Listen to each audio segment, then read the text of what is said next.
लाडू लाडू वाटतायत ना मित्रांनो? जवळून फोकस करून दाखवेन मी तुम्हाला आणि मग समजेल की काय आहे. चिकनच्या खिम्याचे उंडे आहेत. चिकन खिमा उंडे अशा पद्धतीने सर्व मसाला वगैरे लावून त्या खिम्याला मॅरिनेट करून नंतर त्याचे असे बॉल करून ठेवायचे. अर्थात चिकन खिमा उंडे तयार होण्यासाठी अजून बराच अवधी आहे. हे फक्त मॅरिनेटेड बॉल्स आहेत. तसं पाहिलं तर चिकन खिमा उंडे ही डिश बनवणं खूप जिकिरीचं असतं, कारण ते तुटले नाही पाहिजेत हेच त्याच्यातलं स्किल आहे. आता हे चिकनचा खिमा जेव्हा बनवून आणतो आपण, तेव्हा साहजिकच इतर काही तुकडे पण सोबत राहतात. चिकनच्या हाडाचे तुकडे राहतात. मग काही लोक घरामध्ये जे प्राणी पाळतात त्यांना तो आहार देतात, किंवा त्याचा एक वेगळा उपयोगसुद्धा करता येतो आपल्याला. तो उपयोग म्हणजे या पीसेसमध्ये योग्यरित्या लसूण, दालचिनी, कांदा, काळे मिरे असं घेऊन त्यांना छानपैकी थोडंसं शिजवून घेणे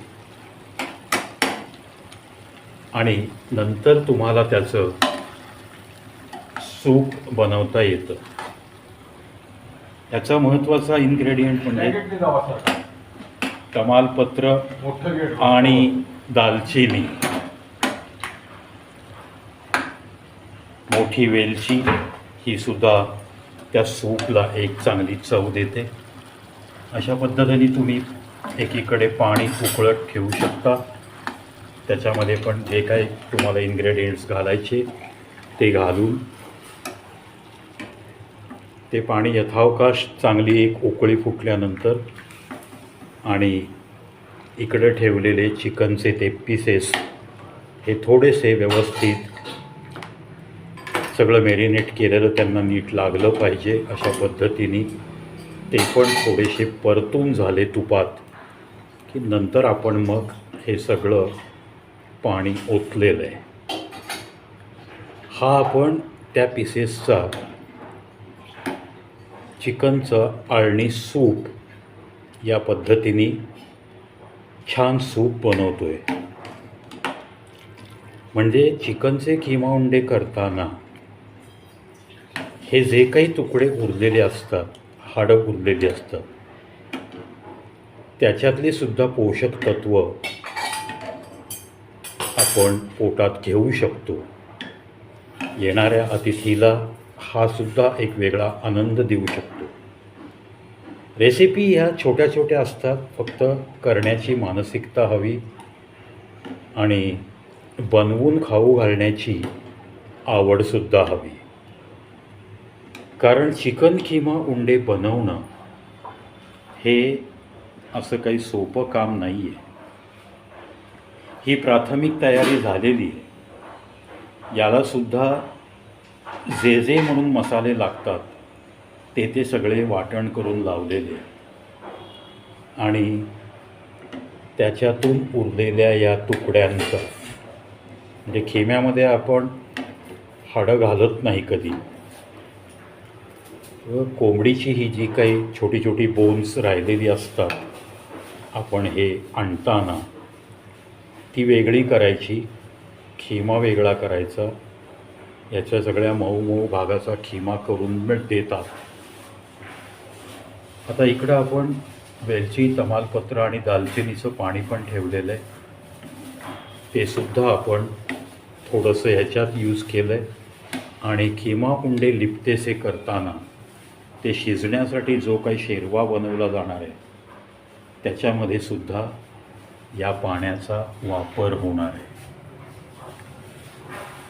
मित्रांनो, ही एक नॉनव्हेजची रेसिपी बऱ्याच दिवसानंतर असं काही वेगळं घेऊन आलो आहे मी. कवी प्रवीण शो यूट्यूब चॅनलवर आपण बांगडा फ्राय, सुरमई फ्राय अशा या रेसिपी पाहिल्यात तुम्ही.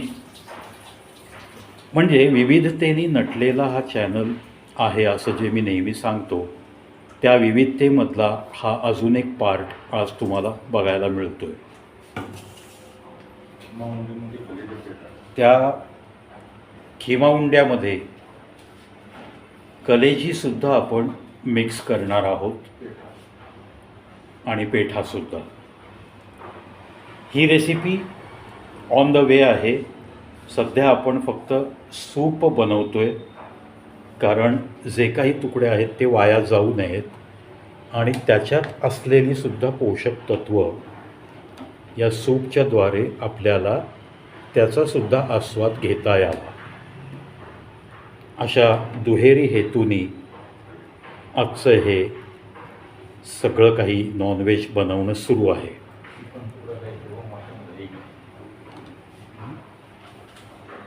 थोडंसं ह्याला सुका मसाला, दही ह्याच्यात आता मॅरिनेट केलं जाईल.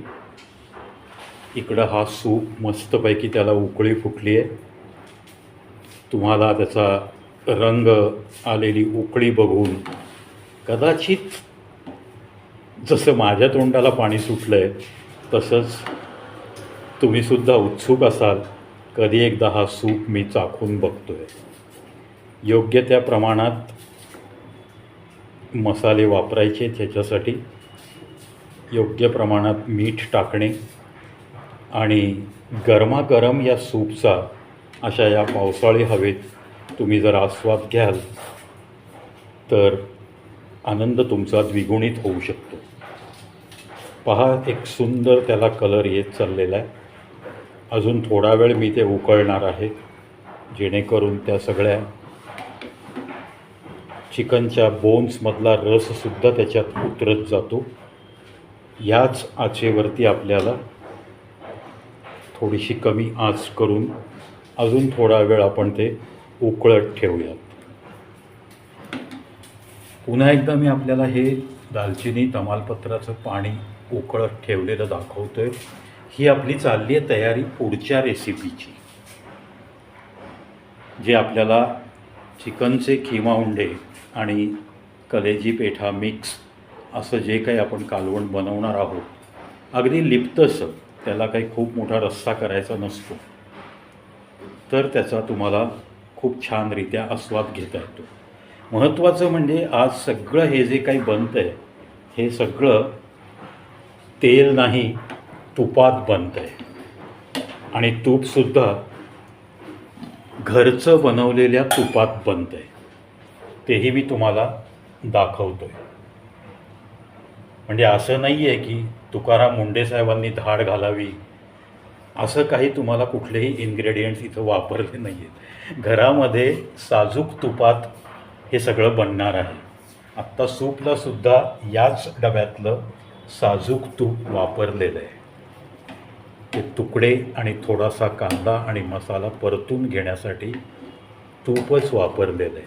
आपल्याला हा थोडासा तुपाचा अंश या तवंगामध्ये सुद्धा दिसतो आहे. आशा करतो मित्रांनो, ही एक सोपी रेसिपी,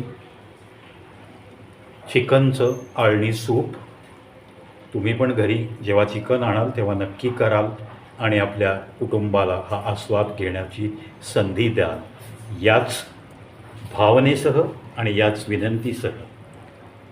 अर्थात तुम्हाला पण सूप प्यायला या असं बोलवायला पण मी विसरणार नाही. नक्की या. डिस्क्रिप्शनमध्ये तुम्हाला मोबाईल नंबर देतो. मोबाईल नंबरवर तुम्ही ॲड्रेस विचारू शकता. Goodbye. Have a good day.